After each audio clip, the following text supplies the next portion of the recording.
இந்த ஒரு விஷயம் இருந்தால் போதும், இந்த மாதிரி மின்சார அடுப்பில் மண்பானையை வச்சு சமையல் பண்ணலாம்னு சொல்லி பலருமே நமக்கு வீடியோ அனுப்பியிருந்தாங்க. இப்போ அது உண்மையா அப்படிங்கிறத நேரடியாக நம்ம இப்போ செக் பண்ணிடலாம். இப்போ இந்த மின்சார அடுப்பை நம்ம ஆன் பண்ணிவிட்டு அந்த அடுப்பு மேலே இந்த மண்பானையை வச்சோம்னா இதில் பார்த்தீங்கன்னா E0ன்னு எரர் வரும். அதே நேரத்தில் இந்த மண்பானையிலையும் பார்த்தீங்கன்னா சூடே சுத்தமாக ஏறாது. அதே இது அந்த வீடியோக்களில் காட்டின மாதிரி இதை நம்ம கீழே வச்சுட்டு அதுக்கு மேலே இந்த மண்பானையை வச்சோம்னா அடுப்பு உடனே ஆன் ஆயிடுச்சு. அதே மாதிரி நம்ம இப்போ தண்ணியுமே ஊற்றிடலாம்.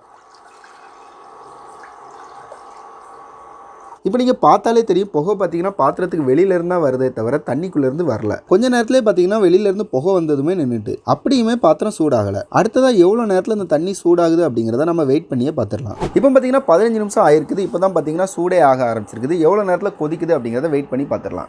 இப்போ பார்த்தீங்கன்னா 1 மணி நேரம் ஆகிட்டு, ஆனால் இன்னுமே பார்த்தீங்கன்னா இந்த 1/2 லிட்டர் தண்ணி கூட கொதிக்கலை. நீங்கள் பார்த்தாலே தெரியும் 1300 வாட்ஸ் வச்சுமே கொதிக்கலை. அதனால இந்த மாதிரி மண்பானையை கரண்ட் அடுப்பில் வச்சு சமையல் பண்ணுறது சுத்த வேஸ்ட் தான். நமக்கு கரண்ட் பில் தான் அதிகமாகும். இந்த மண்பானையில் இருக்கிற தண்ணி கொதிக்கிறதுக்கு எதனால லேட் ஆகுதுன்னா, இப்போ இந்த மண்பானையை தூக்குற நீங்களே பாருங்க, கீழே இருக்கிற இந்த மெட்டலோட இந்த விளிம்பு மட்டும் தான் பார்த்தீங்கன்னா மண்பானையோட இந்த பகுதியில் படுது. அப்படியே இந்த விளிம்பு வழியாக இந்த இடத்துல படக்கூடிய வெப்பம் இந்த மண் சட்டி ஃபுல்லாக பரவுறதுக்கு பார்த்தீங்கன்னா லேட் ஆகுது. அதனால தான் நம்ம வச்ச தண்ணி சூடாகிறதுக்கு ரொம்பவே லேட் ஆகுது. அதனால சில வீடியோக்களில் காட்டுற மாதிரி இந்த மாதிரி கரண்ட் அடுப்பில் மண்பானையை பயன்படுத்தி சமையல் பண்ணி உங்கள் வீட்டில் உள்ள கரண்ட் பில்லை அதிகப்படுத்துறதுக்கு பதிலாக இதுக்காகவே தயாரிக்கப்பட்ட இந்த மாதிரி அடிப்பகுதி சமமாக இருக்கக்கூடிய பாத்திரத்தை பயன்படுத்துனீங்கன்னா கரண்ட் பில் நமக்கு மிச்சமாகும்.